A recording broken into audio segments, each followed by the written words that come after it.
Bonsoir à tous, ici c'est Nano, je suis aujourd'hui avec Eddie, Lord Kitetsu et Monkey D et nous allons faire des petites vidéos sur des théories que nous avons en réserve et expliquer un peu ces différentes théories. Donc la première théorie et rappel, c'est sur ce qu'on sait de Joy Boy et ce qu'il est vraiment d'après Eddie. Donc je vais lui laisser la main afin qu'il en discute avec sa verve habituelle. Vas-y. Bonjour tout le monde, alors cette vidéo ne durera pas 1 heure, soyez rassurés. Qui est Joyboy quels sont ses réseaux hein Tout simplement, Joyboy, ce qu'on en sait aujourd'hui. Il a vécu pendant le siècle oublié, donc très important au sein de One Piece. Il a laissé quelque chose sur la dernière île de Grand Line, donc sur Lost Tale, pardon, maintenant il faut le dire. C'est le One Piece, et on sait aussi que le One Piece contient énormément d'informations sur le siècle oublié et d'autres choses. Il a pu aller voir les hommes poissons. Il y avait une promesse qu'il n'a pas pu tenir avec le peuple des hommes poissons et Poséidon, qui concernait donc Noah. Noah qui, on le sait, doit être la solution pour sauver les hommes poissons. Voilà. Il semblerait aussi qu'il a vécu très très longtemps. Alors c'est pas dit ouvertement, mais entre toutes les manifestations de Joy Boy et les dates auxquelles elles arrivent, il y a plus de 100 ans. Donc à prendre avec des pincettes à ce niveau-là.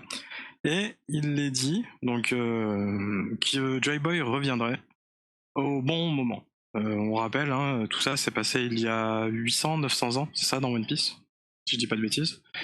Entre 900 et 800, ouais. Voilà, entre 900 et 800, merci Lord. Donc pour quelqu'un qui puisse revenir comme ça se fait pas. Bon, normalement t'es un petit peu momifié, hein, arrivé à un moment, à moins d'être Brook ou d'autres personnes du genre. Alors ça fait partie des interrogations qu'on a sur lui. Et en fait, Joy Boy, son nom fait penser à Joyo Boyo, qui est ou Jayabaya, parce que je trouve que ça sonne un peu mieux, qui est en fait un roi célèbre de l'île de Java. Alors, les développeurs parmi vous, Nalno, je parle de toi, ont sûrement un gros sourire, mais ça n'a pas de rapport. Pourtant, l'île de Java a connu un roi, donc le roi Joyoboyo, qui a fait des prophéties assez folles et d'une très grande exactitude, a été un roi pour son île qui a apporté la paix et la prospérité de façon vraiment dingue après une grosse guerre. Donc ça peut faire penser aussi à ce qui s'est passé au niveau du siècle, du siècle oublié. On sait qu'il y a eu une très grosse guerre. Donc voilà, c'est pour ça que je pense que Oda en fait s'est inspiré de ça, et pas que pour la sonorité du bonhomme. Donc parmi ces théories, alors il y en a des rigolotes, hein, par exemple la fin du monde pour 2100. Donc voilà, préparez-vous. Dans quelques années, c'est fini, 80 ans. Il avait pronostiqué donc l'arrivée des Néerlandais sur l'île de Java. Il avait aussi dit que ces mêmes personnes, donc les Néerlandais, se feraient débouter par des gens à la peau jaune en parlant des Japonais, et que ça ne durait pas longtemps, la durée de vie d'un épi de maïs, donc quelques mois, et ça s'est réellement passé pendant la Seconde Guerre mondiale. Il a aussi dit que lorsque les chariots avanceront sans chevaux, que les vaisseaux voleront dans le ciel, et d'autres choses, la fin des temps commencera. Donc on reconnaît là des choses qui étaient impensables au XIIe siècle. J'ai oublié de le dire, mais c'est un roi du XIIe siècle. Donc commencer à penser à des avions, à des Japonais, à mon avis, il en avait peut-être jamais vu, c'est pas non plus très loin, ou des Néerlandais, alors là j'imagine même pas. C'est vraiment dingue. Ça s'est bien entendu passé plus de 400 ans après sa mort, hein, pour l'arrivée des Néerlandais, et encore bien plus longtemps la Seconde Guerre mondiale, vu que le XIIe siècle, bon, ça remonte un peu. Suite à tout ça, on peut dire que ce roi-là a marqué l'histoire de son peuple, et surtout, à la façon d'un Nostradamus français, a été très, très impactant, très, très fort. Et en fait, c'est exactement ce qu'on a sur Joy Boy. Donc si on fait le parallèle, l'un était roi, pourquoi pas l'autre? On parle du One Piece, on parle du roi des pirates. Moi, j'ai tendance à dire que Joy Boy, en fait, c'était le premier roi des pirates. C'est le premier à être allé sur cette île très loin, y avoir laissé quelque chose d'une très grande importance, et qu'il reviendra. Donc ça aussi, c'est assez fou. En plus de ça, il a comment dire, il a des informations sur le siècle oublié. Et on sait que pendant ce siècle-là, il y a quelque chose de très important. Donc ça, c'est Clover. Alors rappelez-vous, Clover qui nous dit que le nom de l'ancien royaume en fait est crucial dans la compréhension de tout ça. Et pourquoi en fait Joy-Boy ne proviendrait-il pas de l'ancien royaume tout simplement? On sait que c'est possible parce que il a vécu à cette période-là, comme Toki, comme les Tontata, comme d'autres, et ils savent des choses. Beaucoup ont survécu. Il y en a qui ont oublié, il y en a qui ne veulent pas parler. Lui, il a laissé tout ça. Moi, je me pose la question sur comment a-t-il pu naviguer aussi facilement aussi sur les mers. Enfin, c'est juste dingue. Parce que quand on parle aujourd'hui du roi des pirates, c'est celui qui règne sur les mers, c'est celui qui domine les mers. Et donc c'est cette aisance-là, mais je pense vraiment aussi que on parle de roi au sens premier du terme, et je me demande s'il n'est pas lié tout simplement à la famille royale et donc éventuellement le roi d'époque, je sais pas, de l'ancien royaume. Voilà. Donc c'était ce qu'est Joy-Boy. Donc Joy-Boy c'est pas Luffy, hein, commencez pas. Tous les youtubeurs là qui mettent des jolis titres, oh là là, Luffy, non c'est pas possible. Parce qu'on sait que il a existé et il a dit qu'il reviendrait. Donc ça ne peut pas être Luffy. Ça, par contre, peut-être que le moment propice c'est l'arrivée de Luffy, c'est peut-être quelque chose comme ça, ou autre chose, mais ce n'est pas Luffy. Voilà. C'était ma théorie longue et mon monologue effet tunnel sur Joy-Boy. À vous les studios. Ok, Monkey D. Oui, je suis censé réagir à cette théorie, c'est ça? Ouais, je suis censé réagir là-dessus. Ouais. Tu peux juste dire c'est de la merde et passer à autre chose. Non, pas du tout. Non, je trouve ça plutôt intéressant le lien entre Joyo Boyo ou Jayabaya, je sais pas trop comment tu préfères, et Joy-Boy. Donc effectivement, ça me paraît pas mal. Surtout, on voit qu'il a prophétisé entre guillemets ce qui se passerait. Genre à telle date, il y a un groupe de pirates qui va arriver, etc. Ça et on sait que voilà que Koda aime bien s'inspirer de faits, enfin réels ou mythiques, je sais pas à quel niveau à ce niveau-là, pour son récit. Donc ça me va plutôt bien. Par contre, là où je suis pas forcément d'accord, c'est sur le côté, il aurait été le premier roi des pirates. Pour moi, c'est pas nécessaire d'en faire un pirate, comme tu as dit à la fin.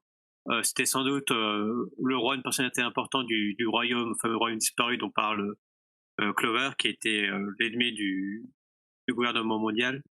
Donc voilà, pour moi, ça suffit, quoi. Il n'y a pas forcément besoin d'en faire un pirate. Pour moi, c'est pas un pirate premier du terme. On sait que donc l'ancien royaume s'est fait renverser par l'alliance de 20 autres plus petits royaumes. Hein. C'est bien 20, c'est pas 12, j'ai un doute. Non, c'est 20.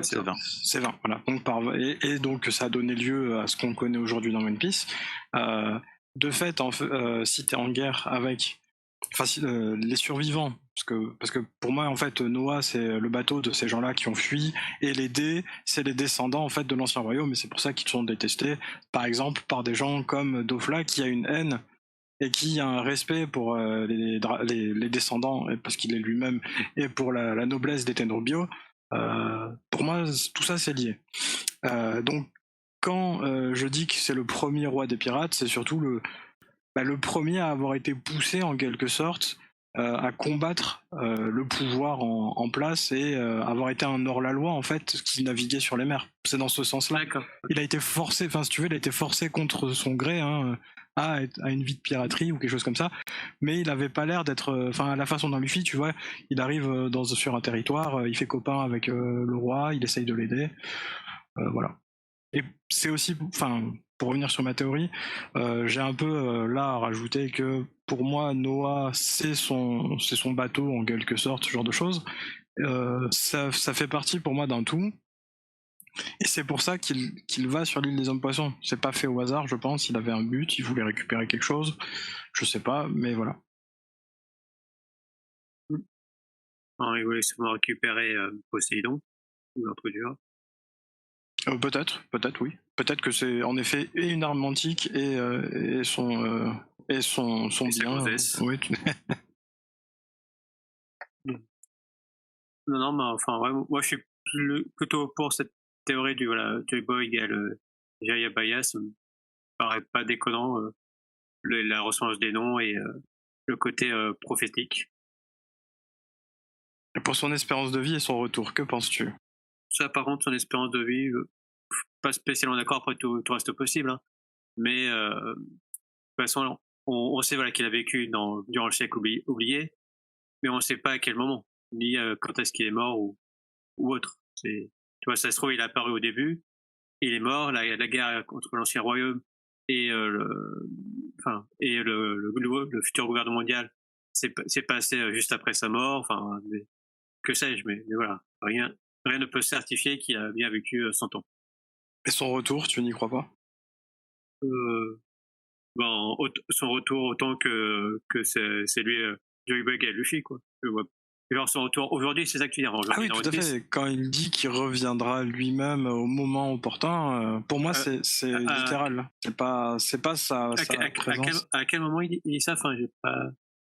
Il me semble que c'est ce que l'on alors il me semble que c'est quand Oden, donc Roger découvre One Piece, tout ça. Il me semble que c'est dit à ce moment-là que Joy Boy reviendra et que c'est quand à vérifier, à prendre avec des pincettes.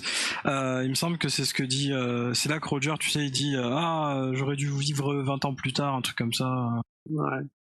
Je pense pas que ça me dit rien. Je pense pas qu'il parle du retour de Joy Boy. Vas-y, Lord, intervient pendant que Monkey cherche. Ouais, exactement. Ou alors il le dit sur un ponyglyphe, mais c'est dit quelque part. Ouais, c'est possible. Après, c'est possible qu'il y ait des trucs qui soient perdus dans la traduction. Peut-être. Pas la nôtre, la leur, celle du monde de One Piece.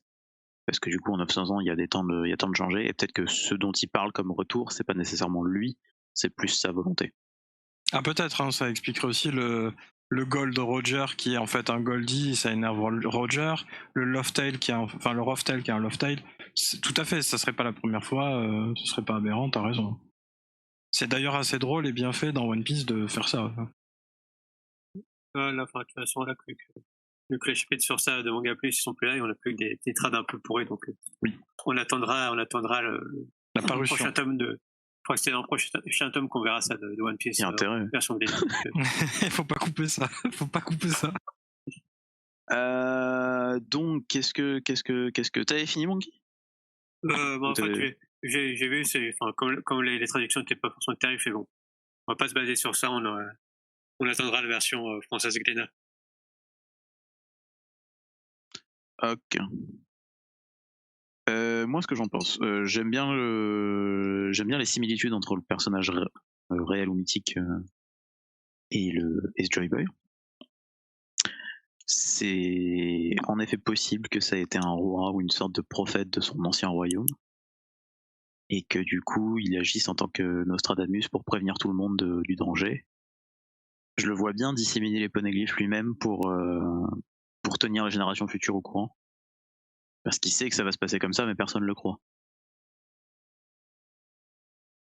C'est possible qu'il se balade et qu'il aille sur l'île des hommes poissons, Alabasta, etc., etc. En revanche, ce qui est aussi possible, et je sais pas si ça a été abordé, les continents, ils étaient pas forcément ensemble à l'époque. Il me semble pas. On n'en sait rien, il faut pas. Il me semble pas, mais je crois pas qu'il y ait eu une terraformation dingue entre temps, mais après ça fait peut-être partie des secrets qu'on connaît pas. Le siècle oublié, c'est beaucoup de choses, donc. Là, je peux peut-être prendre un peu la main là-dessus parce que j'allais en parler. Pour moi, la géographie de One Piece il y a 800 ans et la géographie maintenant n'est pas du tout la même. Ouais, pareil. On en avait déjà discuté lors de la théorie sur Pluton, qui serait une grande foreuse. Allez voir la vidéo, elle est passionnante. Qui permettrait de créer des îles ou d'en détruire. Et je pense qu'à l'époque, la géographie n'est pas du tout la même que maintenant. Il n'y a peut-être pas Calm Belt, il n'y a peut-être pas Headline comme on le connaît pour le moment, il n'y a peut-être pas tous ces éléments. Et du coup, traverser les océans était peut-être plus simple à ce niveau-là s'il y avait des océans. Des grands océans qui étaient un peu disséminés, si le monde n'était que des îles ou si le monde était peut-être juste un gros continent, quoi, qui a été séparé après par une des armes antiques. Voilà. Moi, c'est plus une théorie comme ça que je crois pour ce point-là que la magie d'un personnage qui arrive à traverser le monde tout seul, quoi. Mais peut-être qu'avant, Calmbet n'était pas réservé qu'à la marine, par exemple, ce genre de choses. Hein, oui, tout à fait. Mais ça reste quand même compliqué pour un homme, entre guillemets, montré comme étant seul. C'est pas certain qu'il soit seul, hein, mais montré comme étant seul, d'arriver à faire le trajet qui a été présenté. Ah oui, tout à fait. Enfin, pour moi, c'est dingue ce qu'il a réalisé. Ne serait-ce qu'aller sur l'île la plus loin, même si c'est aussi simple qu'il y paraît, ça a l'air dingue, quoi. Mais je pense que c'était pas l'île la plus loin, tu vois. Ouais, c'est ça. Ah, d'accord. En fait, la géographie est différente. D'accord. Si tu pars du principe que c'est un seul continent, une sorte de Pangée, à la base, et que ma théorie perso, c'est que les armes antiques ont été utilisées pour détruire ce continent. Et reformer un petit peu le monde de One Piece. Ce qui explique qu'à la fin de cette terraformation, on est le siècle oublié, et donc à la suite de ça, la formation du gouvernement. Et le gouvernement mondial, son logo, son drapeau, c'est quand même 5 points reliés par des traits. Donc si jamais c'était eux qui avaient créé ces 5 zones, ça aurait du sens avec la destruction causée par les armes antiques. Ceci étant, c'est autre chose. Mais si jamais ce continent c'était une Pangée à l'époque, et ben c'est beaucoup plus facile de se balader sur tout le territoire et de laisser des poneglyphes un peu partout. Ça se tient.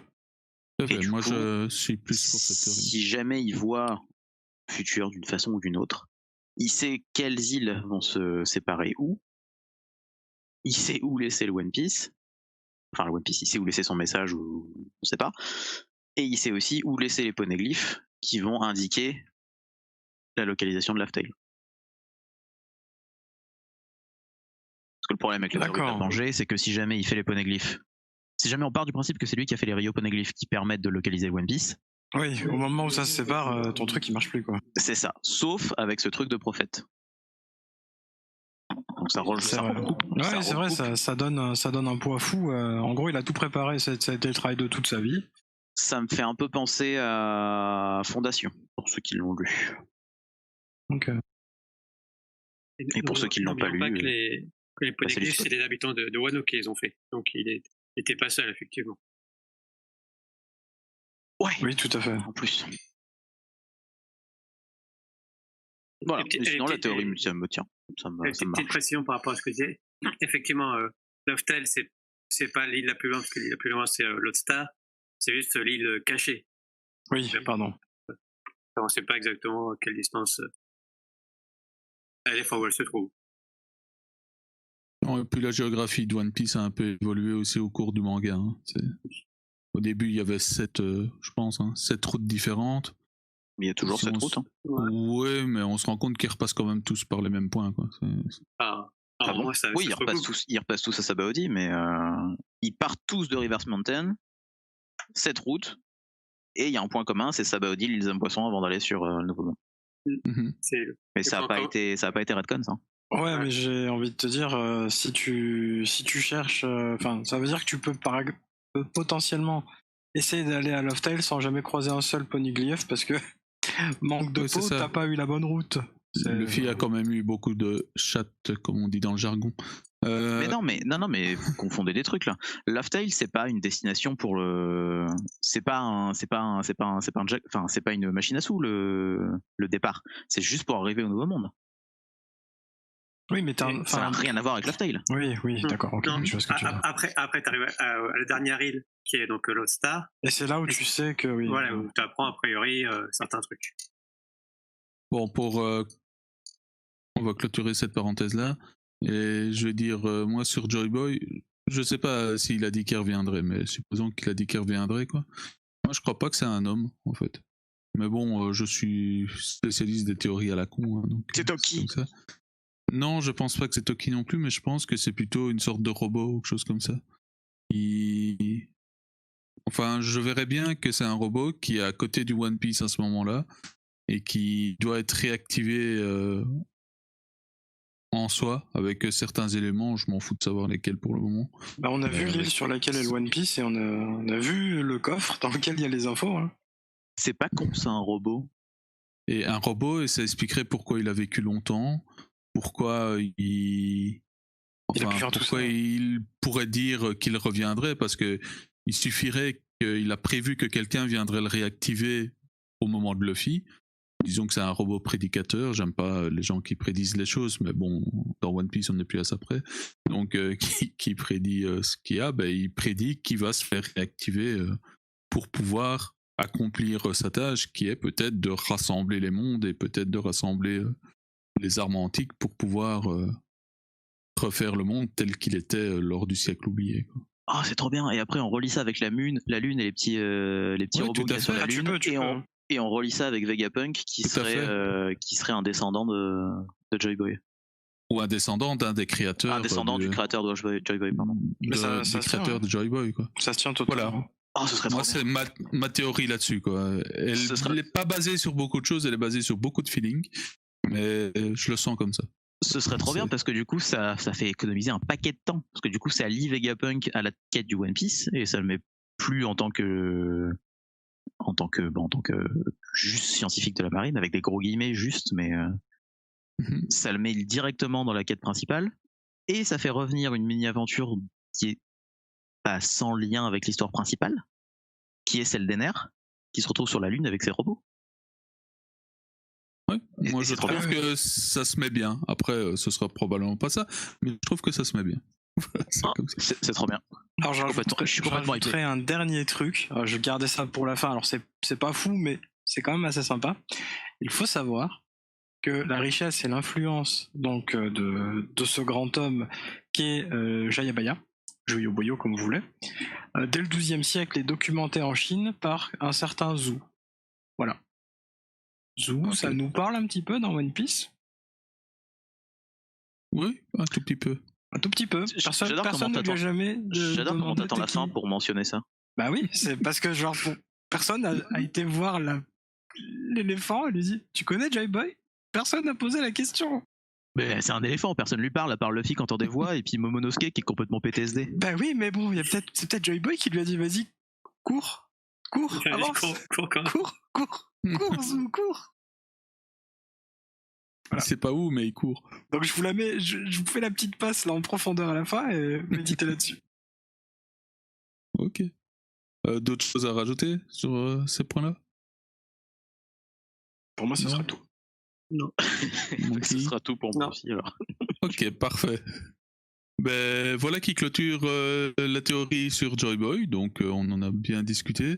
En moins elle va sûrement évoluer au fur et à mesure des révélations qu'on aura, parce que je pense que Wano va faire quelques révélations à quelques sujets. Donc ces théories vont évoluer et on verra si on en refait une actualisée plus tard.